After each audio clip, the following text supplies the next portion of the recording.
The Infinix Hot 40 is a device with familiar specifications, and if you're guessing the Hot 30 from early last year, you're definitely right. But while it looks familiar specs-wise, there are other features that makes it stand out in today's budget smartphone segment, and if that interests you, here is my honest review of the Infinix Hot 40 after spending over 3 weeks with the device.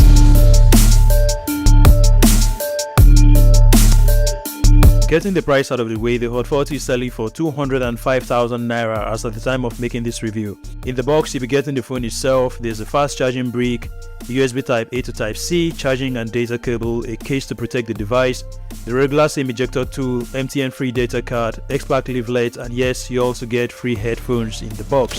Moving on to the phone itself, it comes with a familiar design like the rest we've seen in this segment because Infinix has somehow inherited the iPhone's rare concept, especially the camera island, which by this time isn't that impressive to be honest. However, the rear side of the device features a textured matte finish with a radiant color shifting design depending on how the light hits it. And best of all, you won't be leaving any nasty fingerprint marks even if you have sweaty hands. So yes, you can use the device without a protective case to show its beauty, but I recommend using a case on it as the frame is glossy, which does attract fingerprint smudges. For ports and buttons, you have a USB-C at the bottom along with an audio jack. The volume rockers and power button doubling as fingerprint placements are found on the right side, while the dual SIM and micro SD card slot is on the left. You also get dual loudspeakers, which is an upgrade from the Hot 30's predecessor. One of the features I love about the device is its 6.78 inches 1080 pixel display, which is one aspect Infinix don't like compromising for their mid-budget device.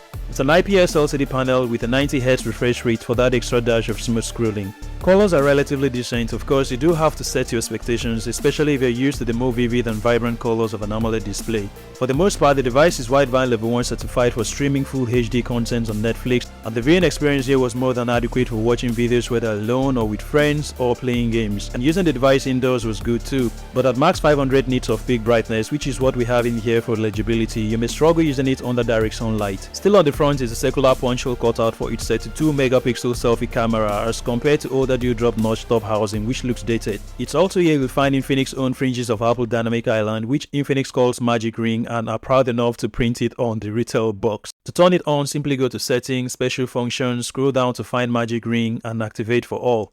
As mentioned earlier, the Hot 40 comes with stereo loudspeakers which are decent at best, but at least you have dual speakers at this price point. The soundstage is quite good, the audio experience here is good, and this is what it sounds like.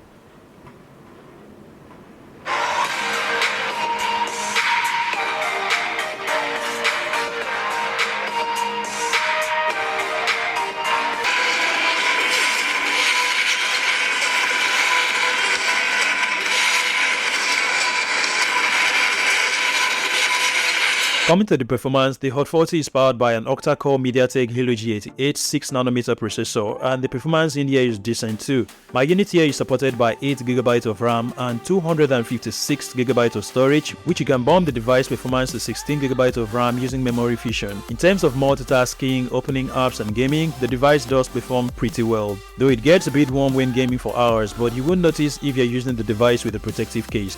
Coming to the battery life, it packs a 5000 mAh typical built-in battery capacity for devices in this range, and it lasts for a whole day even with heavy use and more than that with average usage. With support for 32W fast charging included in the box, you can up the battery more quickly to continue using the device. Straight out of the box, it runs on Android 13 with Infinix XOS, which has come a long way in terms of customization, and it feels more optimized with fewer pre-installed apps. The user interface here is nothing new if you're used to Infinix XOS overlay. You still have bloatware, but this time is minimal. Wrapping up our review of the Hot 40 is the cameras, which includes a 50 megapixel main sensor, 2 megapixel macro lens with an auxiliary sensor. Not the best performing camera in this price range, but it does take good pictures when in an environment with enough lighting. If camera is your thing in a smartphone, this is quite good, but not the best performing camera smartphone out there.